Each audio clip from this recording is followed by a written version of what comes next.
Saatvik, Ahluwalia. I'm joined by Jim Shaw, and we are still at Via Lago enjoying our coffee.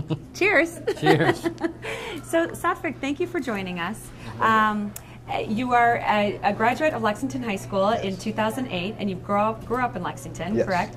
So this is a very exciting venture for you to be running for selectman, and maybe you could kind of talk about why you want to run for selectman.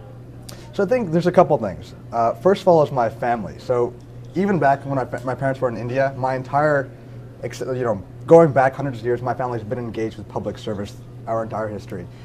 Everyone in my family has been working in the government, working as an official, so it's very much a part of my blood to be wanting to do this.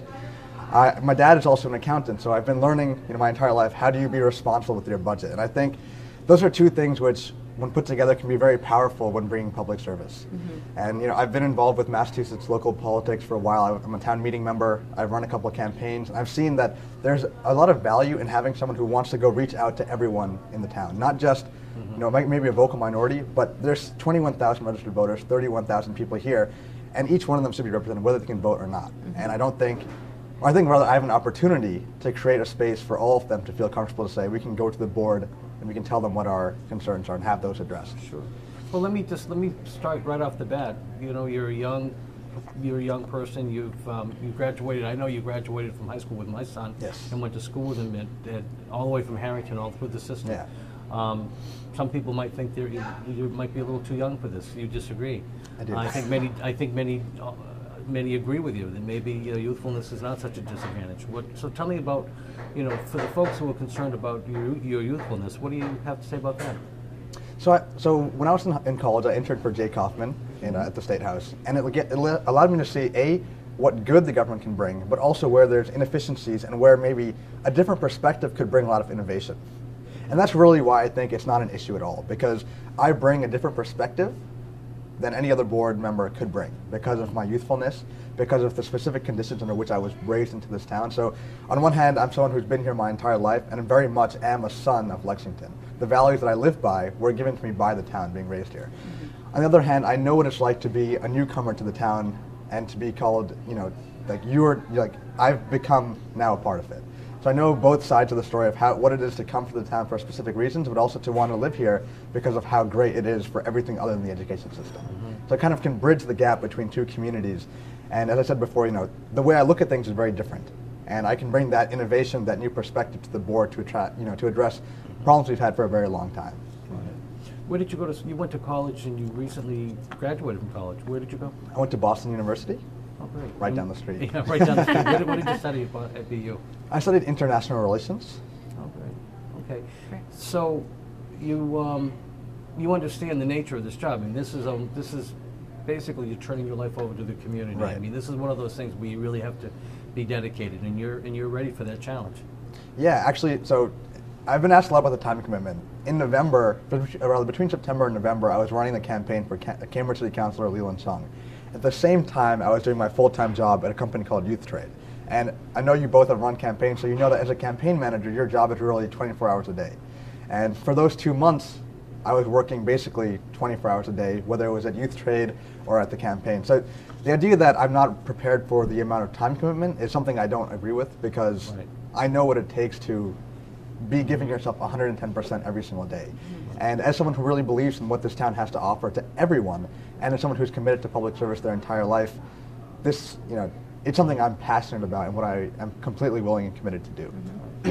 Well, why don't we move into maybe some of the issues that kind of on the table around the election, and what we're asking a lot of people is, one thing is around affordable housing. That's kind of a hot topic that people are talking about. What do you think the selectmen can do moving forward to help keep affordable housing and the impact that will have? So I think we really need to encourage it. One thing I always tell everyone is when I moved to the town and I would walk around the block with my dog or my friends, there's always seniors who would say, hey, Saatvik, why don't you come over, have a cup of tea, let me tell you a story. And there's a very emotional benefit to having that here, because it gave me a sense of community. It gave me what the town was about. Now, specifically in my neighborhood, once I've returned from college, that's not there anymore. I can walk around the block and not get said hello to by anyone, even though there's people on the street. And I know that's not across the board in Lexington, but I think it's a very real problem, because I know seniors are being pushed out of their homes. And I think it's morally incorrect for someone who's lived here for 80 years to not be able to finish off their life here. So we need to figure out a way to either make housing more affordable, for housing ownership more affordable, or we need to be able to provide more affordable housing buildings. The other side of this is that people my age can no longer afford to move to this town and set their roots. And I know that I've heard a lot of concerns from people that we have a lot of families that come here for 12 years, they put their kids through the education system, and then they move to somewhere cheaper. I know families that came here when they were 22 years old and bought their first houses here in Lexington, and I grew up with their children. And their children graduated with me, and they're still here because they moved here at a point in time where they were able to develop a community feel. And I think that's something very important, because if you can develop your roots here, then you'll stay here beyond your child's education. You'll be able to give back to the community the way the community gave to you. Well, you know, that leads to another point. You were born here, you were raised here, and you really want to represent all of Lexington. Yeah. You talk about the senior community. You talk about senior folks who are by and large being forced out because they can't afford to maintain their homes here. And you really want to be an advocate for all of Lexington, not just any particular segment of the community, right? Well, just speak to that. So I think one big issue is that a lot of communities are not engaged. You know, a lot of communities don't feel that they have a stake in the town, so they won't get engaged. And that's something you see across the board anywhere. If a group of people don't feel like their voices matter or that they're not being heard, then they have no incentive to get involved. And I think part of the duty of the Board of Selectmen is, as everyone's pointed out, to listen.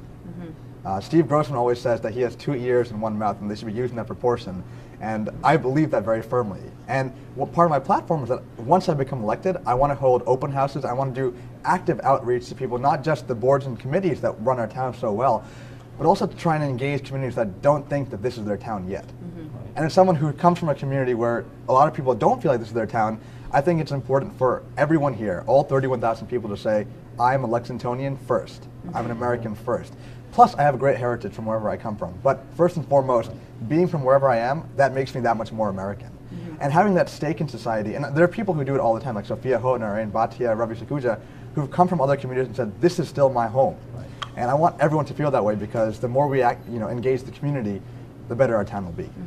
Right. No, and I agree with you. I saw Sophia at the Dr. King ceremony, and she spoke very eloquently. Yeah. I always enjoy listening to Sophia, and I've known her for 30+ years, and I consider her a good friend. So, and I hope you're able to do that. I hope you're able to reach out and connect and bring constituencies together. I think it's an important thing.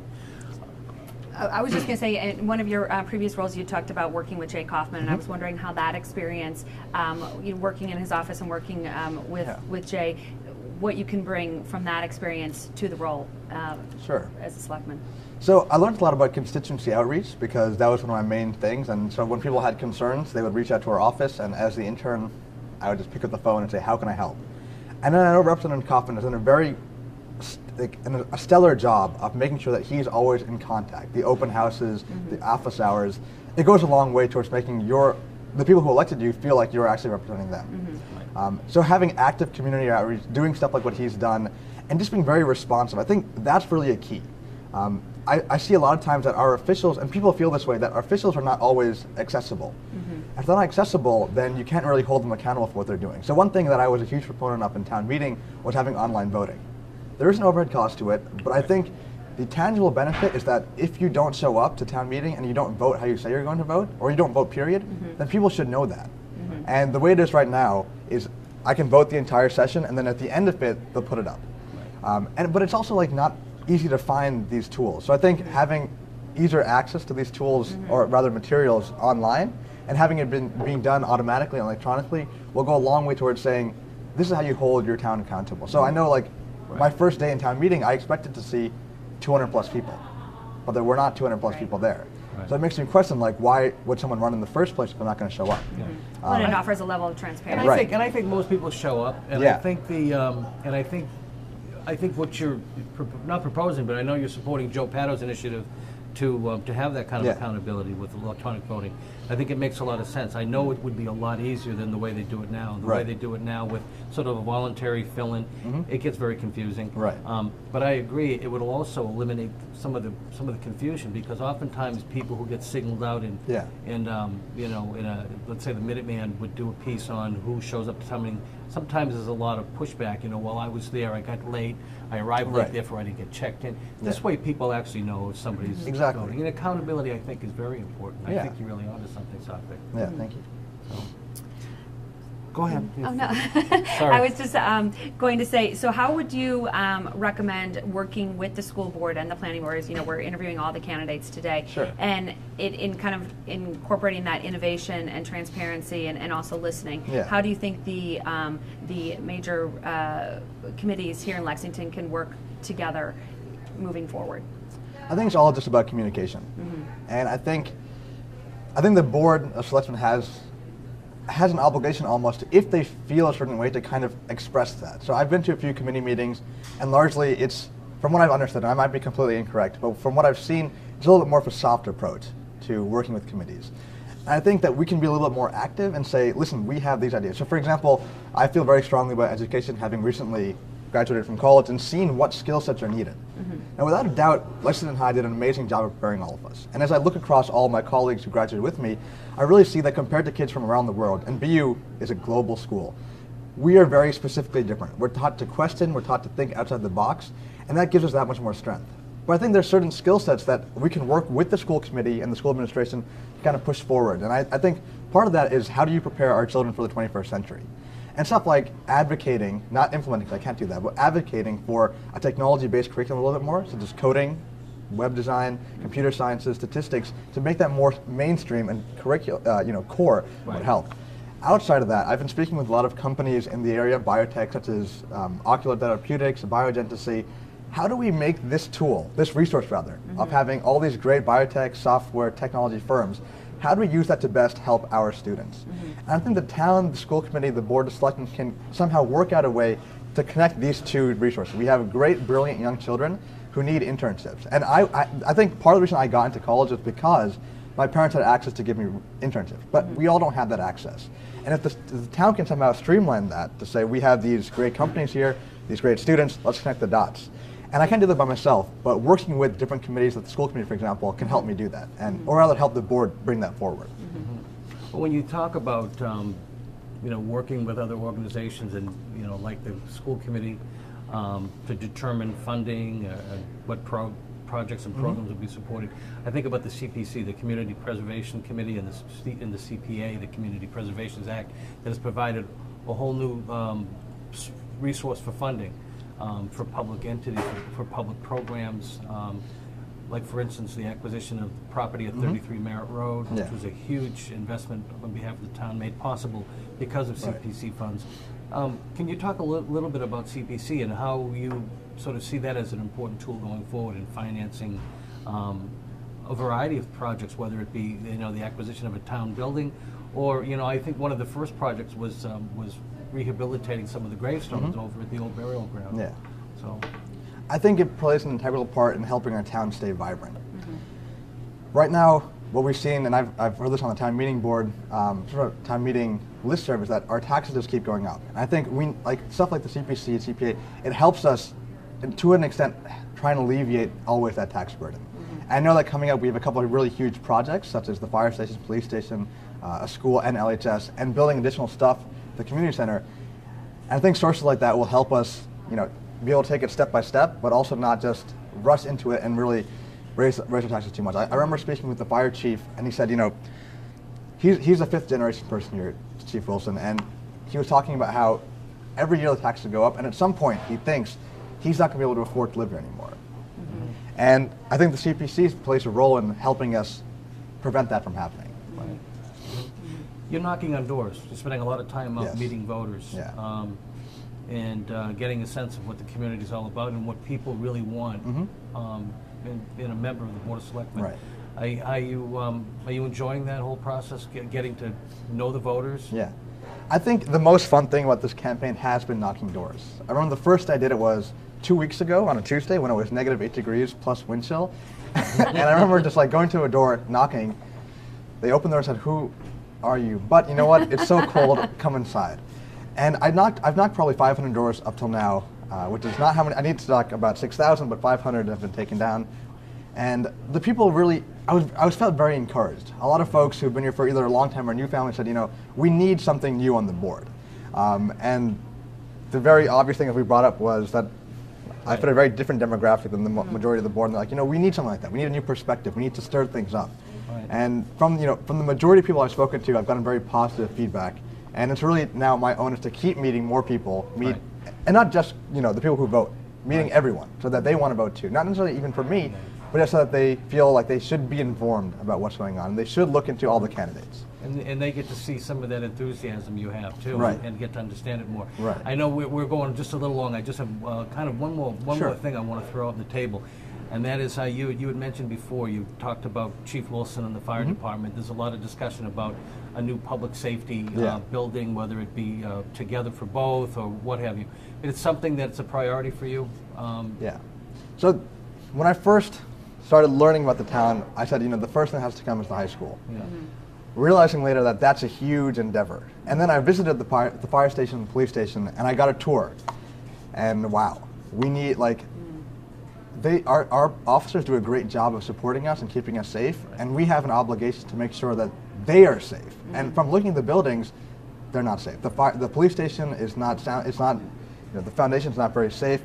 The fire station, we have a stopgap measure to prevent our vehicles from breaking through the garage. So these are big things we need to tackle, and we have to tackle it in a way that will not overburden everyone. So we have to do it one step at a time. And we can't continue to just kick it down. We have to address it now, because the further we wait, the more it'll cost for us to say, both the fire chief and the police chief both said, we should think about buying a property down there, maybe the Walmart area, to have as a central building for both. And I think that's a good idea, because that way we're not building two separate buildings, and we're bringing them together, and we're freeing up more space. So I think that's a priority, and it's it needs to be taken care of. That's great. Well, Saatvik Ahluwalia, is so nice to meet you, and we wish you the best of luck in running for selectman. And obviously Lexington High did a great job, because you're out there asking questions, and you're really trying to bring, as you said, innovation to this role. And we wish you the best of luck. Thank you so much. Knocking on those 6,000 doors. Well, you're doing what you need to do. You got to meet the voters. Coming to talk to us is nice, and we'll help you. Introduce you to the folks out here who are tuned into LexMedia, but I think once folks get to see you, they'll feel better about why you're doing this and what you're all about. I agree. Thank you so much. Nice to meet you. It was a pleasure.